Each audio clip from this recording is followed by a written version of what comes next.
So let's look at the negative capability now. What is this concept of negative capability that is so famously attached to Keats? It is the ability to get lost in a reverie, to leave the conscious life for imaginative life without wondering about rationality. This is Keats' concept of negative capability. He believes that you leave this conscious life and you enter into an imaginative life, and you are not thinking rationally. You are carried on the wings of emotions, on the wings of feelings when you are in that world. The poet totally gives up his personal identity. He forgets who he is, he forgets where he is, and his own personal identity is negated. It is completely forgotten. It is completely given up. And he focuses with all its intensity on the object that he is studying, on the object that he is writing. If the Keats is inspired by the Grecian urn that he sees before him, he will forget himself, he will forget where he is, he will forget his worries, and he will only focus on the object and its world, on the urn and its world. And similarly, when he is talking about the nightingale and how the song of the nightingale inspires him so much that he enters into the world of the nightingale. He leaves his own self, he leaves his own world behind, and he becomes wholeheartedly a part of that world. So the object becomes the symbolic of intense emotions. And only in that state, it is only that emotion which is important. So the imagination is led on by association with that object, with that desired object. And then emotions are heightened, they're created, and they become important. And as a result of those emotions, the poet is able to see into the reality of things. He is able to see into the true value of things. So Keats rejected the artist's attempt to analyze, rationalize, or categorize the world, or to pass any judgments. You shall see that he will take you on the wings of emotions and on the wings of feelings. He does not try to rationalize like Shelley does. He does not even try to categorize like Wordsworth does. So he is inspired by an object of nature. He's inspired by an object that he beholds, but he does not rationalize or categorize them or try even to analyze them or his association with that object, but he gets lost in the beauty of that object, into the beautiful world of that object. You can maybe compare it to the experience that you had with Kubla Khan, where Coleridge is talking of the dream that he saw.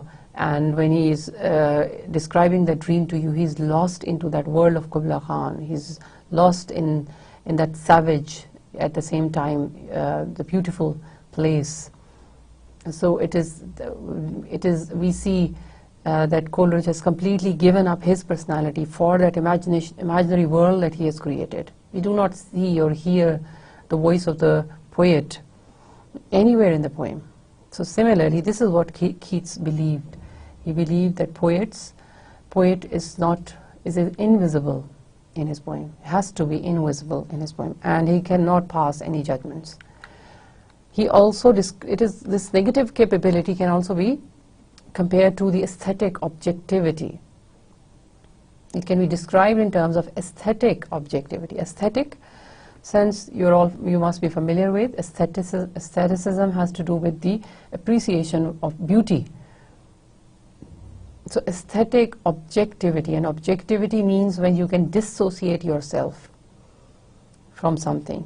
When you stand aside and you look at an object and you forget your own self, you forget your own beliefs, you forget your own feelings, you forget your own fears, and you're only looking objectively at that object. So Keats' theory of negative capability is concerned with particular state of poetic receptivity that makes literary creation possible. So it is under the effect of negative capability that a work of literature that a piece of literature is possible, that a literary creation is possible. So just like Coleridge says that a poet under the effect of secondary imagination can create the piece of poem, Wordsworth here says that it is negative capability that eventually makes creation possible. Now I'm going to read out the few lines that Keats himself wrote on his idea of negative capability in a letter to his brother George in December 1817. He contends. He says, "The excellence of every art is its intensity." The excellence of every art, he says, is its intensity. And you shall see that in his poems this intensity is paramount.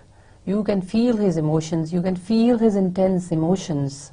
He will carry you, like I said, on the wings of emotions and feelings, and when you enter his world, you will have to leave your rational mind behind. You can only understand through your intense emotions or feelings. And if you can't feel, if you cannot have your emotions aroused, then you will leave Keats' world without having understood anything about his world.